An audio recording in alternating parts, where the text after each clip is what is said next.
রহমানির রহিম। হুম, আসসালামু আলাইকুম। সম্মানিত ভিউয়ার্স, হুম, আশা করি যে যেখানে আছেন ভালো আছেন, সুস্থ আছেন। আদিতমারি কৃষি প্রযুক্তি ইনস্টিটিউটের পক্ষ থেকে আপনাদেরকে জানাচ্ছি আন্তরিক শুভেচ্ছা, অভিনন্দন। আশা করি আমার এই ক্ষুদ্র ভিডিওটা আমি খামারি ভাইদেরকে নিয়ে কিছু কথা বলবো, সচেতনতামূলক। সেই বিষয়ে আমার এই ভিডিওটা আপনাদের সামনে উপস্থাপন করছি। আশা করি যে যেখান থেকে আমাদের এই ভিডিওটা দেখছেন আমাদেরকে আগামী দিনে সহযোগিতা করবেন, এই কামনা করি। সম্মানিত ভিউয়ার্স, আসলে বর্তমান শীতকাল। এই শীতকালে আমাদের অত্র এলাকায় প্রচুর খামারি ভাইয়েরা রয়েছেন। হাঁস, মুরগি, গবাদি পশু পাখির খামার, যেমন রয়েছে বিভিন্ন হাঁসের খামার, হুম, মুরগির খামার হুম, এবং বিভিন্ন জাতের মুরগি, ব্রয়লার মুরগি সহ পাকিস্তানি এবং লেয়ার, তারপরে টাইগার, বিভিন্ন ধরনের মুরগি আমরা যারা ফার্ম করেছি বা যারা এই পোর্টটির সাথে জড়িত, আমি সে সকল ভাইদের বোনদের বলবো, খামারি ভাইদের বলবো, শীতকালে আমাদের একটু বাড়তি যত্ন সচেতনতা থাকতে হবে। যেহেতু অনেক সময় দিনের বেলা আমরা যখন একদিনের বাচ্চা থেকে আমরা বাচ্চার পরিচর্যা শুরু করি, তো সেক্ষেত্রে আমরা দেখা যায় যে একদিনের বাচ্চা যে পরিমাণে সতর্ক থাকতে হয় একজন খামারি ভাই ও বোনদের, আসলে 15 দিন 20 দিন বা তার অধিক সময়ের সেই বাচ্চাগুলো তখন এতটা কিন্তু কেয়ারফুল থাকতে হয় না। তাই আমি আশা করব যে সকল ভাই বোনেরা এই খামারের সাথে জড়িত, আমি এই শীতকাল যেহেতু আমাদের উত্তর এলাকা, এই বৃহত্তর লালমনিরহাট শহর, বৃহত্তর রংপুর অঞ্চলে যেহেতু শীতকালে প্রচুর পরিমাণে শীত হয়, এখানে প্রচুর পরিমাণে সবার আগে বাংলাদেশে সবার আগে শীত শুরু হয় এইসব। যে সে কারণেই আমি আপনাদের শুধু স্মরণ করিয়ে দিতে চাই। আপনারা সবই জানেন এবং সবই আপনাদের অনেক অভিজ্ঞতা আছে। শুধু আমি জাস্ট আপনাদেরকে স্মরণ করিয়ে দিতে চাই, এই সময়ে, এই শীতকালীন সময়ে প্রচুর কুয়াশা অত্র এলাকায় পড়ে, ঠান্ডা পড়ে। তা সেক্ষেত্রে আমাদের দেখা যায় যে দু একদিন রোদ রোদের কি দেখা পাওয়া যায় না, সূর্যকে আমরা দেখি না, সারাদিন কুয়াশার মতো এই শীত থাকতেই থাকে। তা সেক্ষেত্রে গরু, ছাগল, হাঁস, মুরগি সবার ক্ষেত্রেই, পাশাপাশি মানুষ সবার ক্ষেত্রেই এই শীত আমাদের অত্যাধিক ক্ষতি করে থাকে। যাই হোক, আমি সেদিকে যাব না। তবে আমার কথা হচ্ছে, আমি অল্প কথায় শেষ করব। আমার বিষয়টা হচ্ছে যে এই সময় বাড়তি সচেতনতা থাকতে হবে। পশু পাখি, গরু ছাগল, হাঁস মুরগি, মানুষ, যে কোনো প্রাণীর ক্ষেত্রে আমরা এই শীতকালীন সময়টা এই উত্তর অঞ্চলের বৃহত্তর লালমনিরহাট, রংপুর, দিনাজপুর, কুড়িগ্রাম এই অঞ্চলের সমস্ত খামারি ভাইদেরকে আমি বলবো যে আপনারা খামারে বাড়তি বিদ্যুৎ ব্যবস্থা এবং তাপ দেওয়ার যে বিষয়গুলো রয়েছে সেগুলো অত্যাধিক সচেতন থাকবেন। এই বাড়তি তাপ দিতে পারলে, বাড়তি আমরা যখন তাপমাত্রাটা ঠিক রাখবো, তখন বাইরে যতই ঠান্ডা হোক না কেন আমাদের এই ছোট ছোট প্রাণীগুলো তারা স্বাচ্ছন্দ্যে থাকতে পারবে।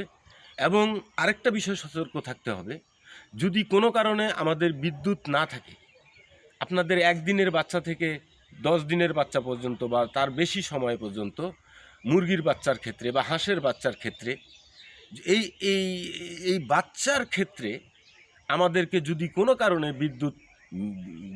বিভ্রাট ঘটে, বিদ্যুৎ না থাকে, সেক্ষেত্রে আপনাদেরকে তাপ দেওয়ার বাড়তি ব্যবস্থা নিতে হবে।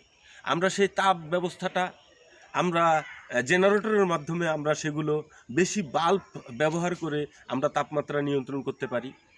অনেক ক্ষেত্রে আমরা ইনকিউবেটর, যারা আমরা বাচ্চা উৎপাদন করি যারা, তাদের ক্ষেত্রেও দেখা গেছে যে তাদের বাচ্চা উৎপাদনের ক্ষেত্রে তো অবশ্যই আপনাকে বিদ্যুতের বিকল্প ব্যবস্থা বাধ্যতামূলক, না হলে তো এটা কোনো ক্রমে আশাই করা যায় না। তাই আমি আশা করি যে যারা যে যেখানে আছেন ভালো আছেন, আপনাদের খামার ভালো থাকুক, সুস্থ থাকুক, আপনারা লাভবান হন, আমাদের এই প্লটটি, আমাদের এই খামার ব্যবস্থাপনা বেঁচে থাক, এটা উৎপাদনে আরও ভালো করুক, সে বিষয়ে যে শীতকালে অসুখ বিসুখ বেশি হয়, ছোটো বাচ্চাদের ঠান্ডা লেগে লাগতে লাগতে লাগতে লাগতে এক সময় বুঝবেনই না যে তার কোনো অসুখ বিসুখ কিছুই নাই, অথচ সে ঝিম ধরে বসে আছে, পরে পর্যায়ক্রমে বাচ্চাটা মারা যাচ্ছে। তা আমি আশা করব এগুলো আপনারা জানেন। তাই আমি শুধু আগেই বলেছি যে আমি একটু সচেতন করে দিলাম। আপনারা এই বিষয়গুলো উপলব্ধি করে অবশ্যই বাইরের বাতাস যেন আপনার খামারের ভিতরে যেখানে বাসস্থান বাচ্চাগুলো যেখানে রেখেছেন বোর্ডিংয়ের আশেপাশে যেন কোনো ধরনের বাইরের বাতাস আবহাওয়া ঢুকতে না পারে, সেদিকে সজাগ থাকবেন। তাহলে আপনাদের এই বাচ্চাগুলো ভালো থাকবে, গ্রোথ ঠিক থাকবে এবং আপনার রোগবালাই কম হবে, অসুখ বিসুখ কম হবে, এতে আমাদের খরচ বেঁচে যাবে। তা আমি আশা রাখবো আপনারা এই বিষয়গুলো সবাই সচেতন আছেন এবং আরও একটু বেশি সচেতন থাকবেন। কারণ উৎপাদন ব্যাহত হলে আমরা ক্ষতিগ্রস্ত হই, খামারিরা ক্ষতিগ্রস্ত হয়। তা যেহেতু এমনিতেও আমাদের খাদ্যের দাম বেশি, অনেক ভ্যাকসিনের দাম বেশি, তারপরে অনেক বিষয় আমাদের বর্তমান খামারিদের পোষাচ্ছে না, তারপরেও আমরা যারা ধরে রেখেছি তারা যদি আবার বিভিন্ন রোগবালাই বা ঠান্ডাজনিত কারণে যদি আবার সেই সব বাচ্চা মারা যায় বা ক্ষতিগ্রস্ত হয়, তখন কিন্তু খামারিদের আর করার কিছু থাকে না। তা যাই হোক, আমি আশা রাখবো ইনশাল্লাহ আমাদের আগামী দিনে আমাদের বাংলাদেশের যারা খামারি যেখান থেকে আমাদের এই অনুষ্ঠানটি দেখছেন বা আমাদের এই ফিউচারটি আপনারা দেখছেন ভিডিওটি, আমি আশা রাখবো আপনারা এই বিষয়গুলো সচেতন থাকবেন। আবার দেখা গেছে যে একজন পরিবারের 2টা 4টা 5টা মুরগি আছে, হাঁস আছে, তারপরে আপনার চায়না হাঁস আছে, তারপরে বিভিন্ন ধরনের গরু ছাগল আছে। আপনারাও এই ক্ষেত্রে আপনাদেরকে সচেতন থাকতে হবে। গরু ছাগল তাদেরকে বাড়তি মানুষের ঠান্ডা লাগলে যেমন অসুখ বিসুখ হতে পারে অনুভব করে, কিন্তু আসলে তো পশু পাখি গরু ছাগলেরা তো কথা বলতে পারে না, তারা তাদের বিষয়টা বলতে পারে না। যে কারণে আমরা মানুষ হিসাবে আমাদেরকে উপলব্ধি করতে হবে যে আমার এই খামারের এই ছাগল গরু এদের কত পরিমাণে ঠান্ডা লাগতেছে, তাদেরকে একটা বাড়তি ব্যবস্থা করে দেয়া, থাকা যেন একটু গরম জায়গায় রাখার একটা ব্যবস্থা করা, তার প্রতিনিয়ত প্রতিদিন আপনার যেখানে তারা থাকছে সেটা পরিষ্কার করে দেওয়া। যেহেতু আমাদের 2-3 দিন আমরা এখানে দেখা গেছে যে কুয়াশার কারণে আমরা গরু বাছুর বাইর করতে পারি না, তা যেখানে আমরা আমাদের হাঁস মুরগি গরু বাছুর যেখানে অবস্থান করে সে জায়গাটা প্রতিদিন আমাদেরকে অবশ্যই সেটা পরিষ্কার পরিচ্ছন্ন রেখে শুকনো করে ফেলতে হবে, যাতে কোনো থ্যাপথেবে বা আপনার ভেজা ভেজা ভাব থাকলে একসময় দেখা যাবে যে বোর্ডিংয়ের নিচে আপনার পোকা ধরে গেছে, আপনি টেরেই পাচ্ছেন না, উপরে দেখতেছেন সব ঠিক আছে, কিন্তু আপনি যখন বোর্ডিংয়ের কভার উল্টাবেন যেখানে বেড, সে বেড উল্টে দেখবেন যে নিচে আপনার পোকা হয়ে গেছে। তা আমি আশা রাখবো অত্যাধিক সময় আসলে কোনো কাজে লেগে না থাকলে সফল আসে না। যারা খামারি বন্ধুরা রয়েছেন অবশ্যই আপনাকে লেগে থাকতে হবে, মানে আন্তরিকভাবে। আপনার খামার এমন একটা জিনিস, আপনি যদি 10 মিনিটের জন্য এদিক সেদিক হয়ে যান, 10 মিনিট যদি আপনি ওইটাকে আপনার না দেখেন, নজরে না রাখেন, এমন ঘটনা ঘটবে যা আপনি সামাল দিতে পারবেন না। আসলে আমরা অনেক অনেক কিছু করে কিন্তু আমরা বিভিন্নভাবে এই খামারটা দেই ভবিষ্যৎ আগানোর আশায়, ভালো কিছু করার আশায়। তা সেখানে যদি এই আমাদের অসচেতনতার কারণে আমরা যদি ক্ষতিগ্রস্ত হই, এটা কিন্তু আমাদের আসলে তখন আর দুঃখের শেষ থাকে না। তাই যেখান থেকে আমাদের এই ভিডিওটি দেখছেন, আপনাদের মঙ্গল কামনা করি।